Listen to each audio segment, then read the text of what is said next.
yang memang sih itu malu memang kalau semuanya bahasa orang bisa. Jadi kalau pertanyaannya pentingnya bahasa Arab ya. Jadi bahasa Arab itu yang pertama bahasa Quran, satu.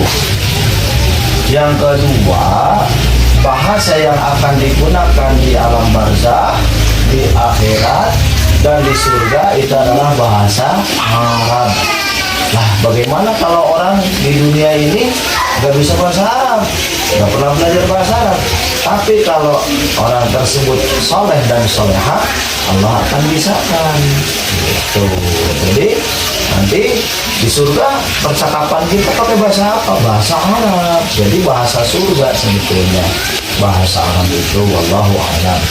Nah, yang kedua, karena bahasa Arab ini sekarang itu negara maju itu bukan Eropa saja. Negara maju di Arab sekarang di Jazirah Arab juga Abu Dhabi ya, yang tower tertinggi di dunia itu di mana? Di Abu Dhabi. Dan memang Dubai. Perindustrian khususnya perminyakan. Kemudian kalau kalian tahu di Inggris, di Eropa berarti ya, yang mempunyai mall-mall itu kan, yang mempunyai perbelanjaan yang mewah itu siapa? Orang Arab. Jadi bahasa Arab juga yang pertama bisa menjadi bahasa internasional yang efektif. Pak Imam dulu waktu di Jepang ketemu juga dengan orang Iran, dengan orang Suriah, dengan orang Irak. Kemudian Pak Imam nggak pakai bahasa Jepang karena maismuk, siapa namamu? Ismi Imam, nama saya Imam. Binaina anta, dari mana? Jadi merasa dekat. Pak Imam juga sedikit menyesal, kenapa ketika pelajaran bahasa Arab dulu kurang ini dianggap kurang inilah gitu ya. Padahal ternyata bahasa Arab juga bisa menjadi bahasa internasional sekarang. Nah, satu penting daripada bahasa Arab karena bahasa Arab adalah bahasa surga. Dan tanya dalam kerja, man rabbuka, wa man nabiyuka, wa ma imamuka, gitu kan? Wa ma ikhwanuka. Nah, jadi kalau semuanya sekarang kalau supaya bisa bahasa Arab di akhirat, kesalehan kita yang akan menentukan. Tetapi kalau semuanya untuk pergaulan, keras kita dalam belajar bahasa Arab, jangan dijadikan bahasa yang isinya sepele. Kenapa? Karena kata Pak Imam tadi, Pak Imam ke Jepang kok banyak juga orang-orang dari Jazirah Arab, dari maka komunikasi lebih dekat, merasa lebih bersaudara gitu. Jadi satu pentingnya adalah karena wanunazzilul Quran, bahwasanya Allah SWT menurunkan Al-Quran bil Arabiyyah, dengan bahasa Arab. Kemudian bahasa internasional yang istilahnya menjadi opsional lah zaman sekarang. Jadi pentingnya yang pertama adalah karena bahasa yang akan digunakan di surga nanti adalah bahasa Arab. Kemudian bahasa Al-Quran tentunya adalah bahasa Arab. Walaupun mungkin bahasa Arab itu bahasa ada yang disebut bahasa sub, bahasa pasar. Kalau semuanya kalian ke Arab, walaupun Pak Imam juga belum, tapi Pak Imam tahu ada disebutnya bahasa pasar dan ada bahasa halus. Nah, bahasa halus contoh maun barid. Maun barid itu apa? Maun apa? Air. Barid apa? Air dingin, gitu ya, air biasa. Nah, tapi kalau seumpamanya bahasa sekarang ya bukan maun tapi moya barid, suka ada ya moya itu dari kata maun. Kalau bahasa yang aslinya itu adalah maun.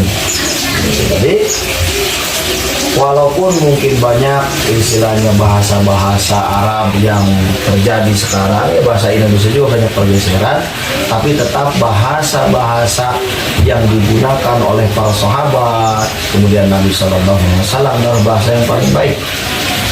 Dulu ketika Rasulullah SAW waktu bayi, siapa ibu asuhnya? Salah satunya Yang pertama adalah Suwaibah al-Aslami.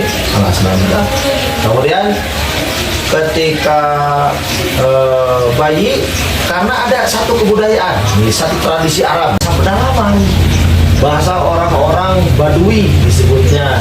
Nah, itu dia kalau ibu mereka itu melahirkan, si anaknya itu nggak disusuin sama ibunya, jadi disusuin oleh orang lain. Nah, termasuk Rasulullah Shallallahu Alaihi Wasallam dibawa oleh ibu asuhnya, siapa namanya? Adanya Halimatus Sa'diyah. Dari bayi sampai umur sekitar 6 tahunan. Kenapa? Yang pertama, untuk menciptakan bahasa asli yang masih terpelihara. Kenapa? Di pedalaman itu tidak banyak orang-orang luar, gitu ya, tidak banyak bergaul dengan orang-orang asing. Jadi bahasanya itu enggak ada, disebutnya adalah bahasa, ada asimilasi atau percampuran bahasa. Contohnya ini meja. Ini meja bahasa kita. Kalau kalian ke Portugal, nanya ini apa sama meja. Walaupun H, J-nya itu jadi kayak H, meja. Kalau Pak Imam dulu belajar bahasa itu senang, mau bahasa apa kek gitu. Cuman dikatakan bahasa Arab ini ironisnya, bahasa Arab dianggap bahasa yang kurang gaul, gitu kan, zaman dulu gitu kan, dan zaman sekarang juga. Padahal kalau semuanya sekarang bisa bahasa apapun. Ingat kata sahabat radhiyallahu anhu, siapa? Kalau tidak salah, sahabat Sayyidina Ali bin Abi Thalib atau Sayyidina Umar yang mengatakan begini, man arafa lughata qaumin amina min makrihim. Man arafa, barang siapa orang yang mengerti lughata qaumin, lughah itu bahasa suatu kaum, amina, maka aman min makrihim, daripada tipu daya mereka. Itu secara ininya ya, secara minusnya gitu. Tapi kalau kita bisa bahasa Arab, bahasa yang lain lagi dan sebagainya, kita bisa berkomunikasi lebih luas seperti itu. Jadi kalian harus semangat belajar bahasa Arab. Kalau ditanya penting nggak sih bahasa Arab? Penting sekali. Yang pertama adalah bahasa Al-Quran. Yang kedua adalah bahasa istilahnya yang akan digunakan di surga nanti. Yang ketiga, bahasa yang menjadi bahasa internasional sekarang. Kenapa? Karena orang-orang dari Jazirah Arab ini sekarang mempunyai hubungan internasional yang luas. Mereka itu menjadi penguasa-penguasa perindustrian di Eropa dan sebagainya. Dan kalaupun umpamanya yang sekarang ini, kalau mini-mini nyakitnya ke lido, suka banyak orang-orang Timur Tengah ya, makan-makan gitu kan, nah, gitu. Nah, mereka itu apa? Kalau seumpamanya yang Pak Imam merasakan gitu kan, ketika ada seseorang nih, umpamanya orang, 3 catatan nih dari Pak Imam untuk apa sih pentingnya belajar bahasa Arab. Boleh dicatat, boleh diingat. 1, bahasa Al-Quran. 2, bahasa akhirat, gitu kan. Yang ketiga, ini bahasa internasional yang baik untuk dipertimbangkan. Karena orang-orang Arab sekarang menguasai pasar-pasar di